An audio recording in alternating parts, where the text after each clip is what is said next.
Herkese merhaba dikiş sınıfından. Ben Sibel hocanız.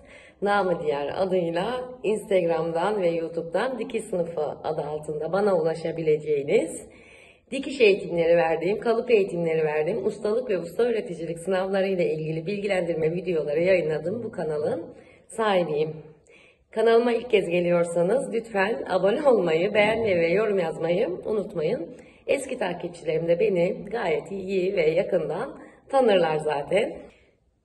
Bugün atölyemden çekim yapıyoruz. Çok soru alıyorum. Üstelik çok fazla kafa karışıklığı var bu durumla ilgili. Bunlarla ilgili açıklamalar yapacağım. Ancak açıklamalar kısmına da usta öğreticilik sınavları ile ilgili, drapaj eğitimleri ile ilgili bütün sorularınızın cevaplarını bulabileceğiniz uzun uzun anlattığım videoları da bırakıyorum. O linklere de bakarak geçmiş eğitimlerime, ücretsiz eğitimlerime bakabilirsiniz. Bu videomuz ise ustalık sınavlarında farklı yerlerde yapılan farklı uygulamalarla ilgili olacak. Şöyle ki, kadın terziliği ustalık sınavını ele alırsak, onunla başlarsak, diyelim ki işte ustalık sınavının sorusu neydi? Drapaj tekniğine uygun, asimetrik kollu, drapeli bir bluz tasarlayıp onu dikmenizi istiyordu sınav sorusu. Şimdi biz kendi kurumumuzda ve birçok kurumda ve birçok meslektaşımın yaptığı şey, prosedürlere tamamen uygun, bakanlığın bize göndermiş olduğu soru kriterlerine uygun soruyu sormak, öncesinde de kişiye haber vermekti.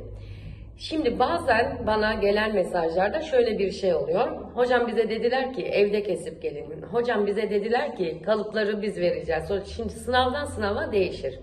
Ancak bunu anlamanın tek yolu, ben size videolarımda bizim yaptığımız ve aslında gerçekten usule tam anlamıyla uygun olan ve eşitlik ve adalet duygusuna da böyle kişilerin hakkına da girmeden bu sınavı gerçekleştirmek.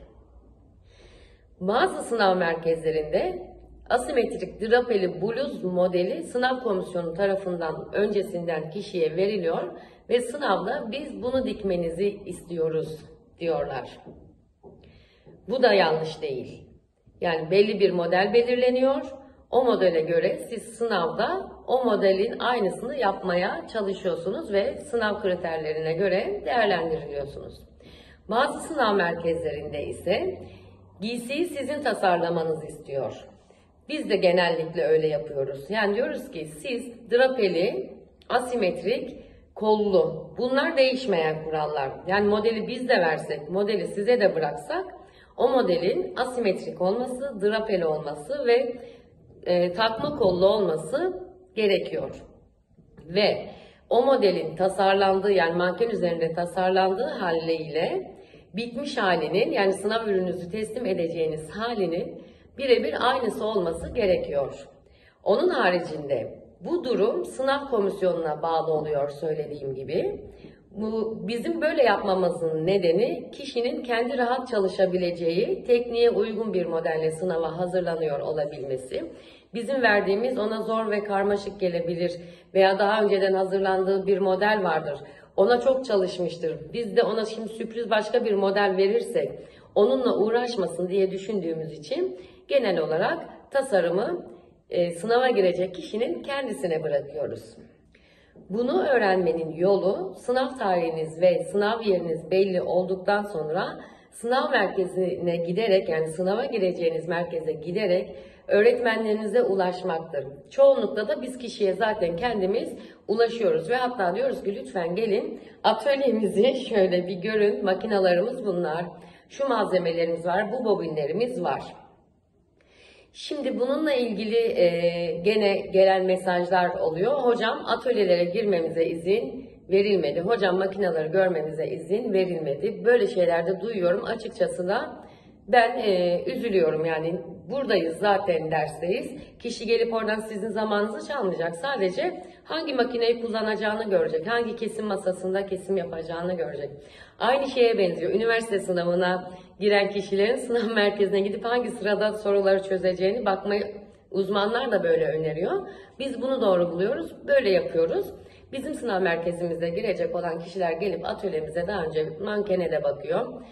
Şunu yapabilirsiniz eğer imkanınız varsa, ki aslında en doğrusu o. sınava giderken mümkünse kendi mankeninizi, kendi makinalarınızı götürmektir. Ev tipi makinesi olanlar için rahat. Yani alacak eline mankeni de getirecek, koyacak. Ama biz zaten burada mankeni ve şeyi veriyoruz. Makineyi veriyoruz. Öyle yapan da oluyor. Atölyemizin makinalarını kullanan da oluyor. Kendisi getiren de oluyor. Diğer sınavlar için de aynı şey geçerli. El sanatları sınavı için de geçerli. İşte makine nakışları sınavları için de bunların hepsi geçerli. Öncesinde sınav merkezinizi görün. El sanatları sınavlarıyla ilgili de bana çok mesaj geliyor alanım olmamasına rağmen. Deniyor ki işte bize basit nakış iğneleriyle bir ürün çıkarmamızı söylediler.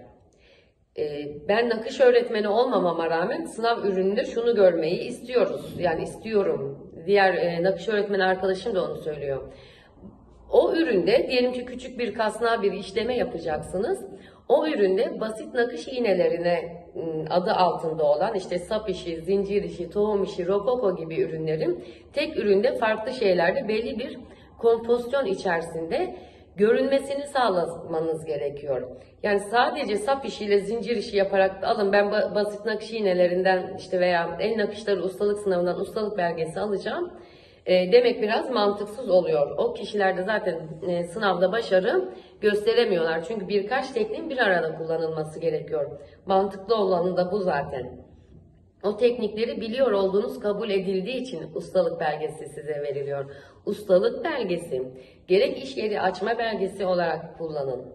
Gerekse usta üretici olmak için bir basamak olarak kullanın. Sizin bu ustalığı aldığınız, bunu biliyor olduğunuz anlamına da geliyor. Bununla ilgili videoların devamı gelecek. Sorularınızı lütfen yorumlara yazınız. Ayrıca yeni çekmeye başladık onları da. İşte usta öğretici olduktan sonra e-yaygın sistemi nedir, nasıl başvururum, derslerimi nasıl seçerim, hangi kriterleri, hangi evraklar hazırlamam gerekiyor. Bununla ilgili videolarda sırada olacak. Siz yeter ki dikiş sınıfında kalın ve videolarımı takip alın, bildirimleri açın. Çünkü sık sık duyuruyorum. Bana Instagram'dan dikiş sınıfı olarak ulaşabilirsiniz. İsmim Sibel Kayıkçı. Görüşmek üzere. Dikiş sınıfında kalın ve daima sevgiyle kalın. Hoşça kalın.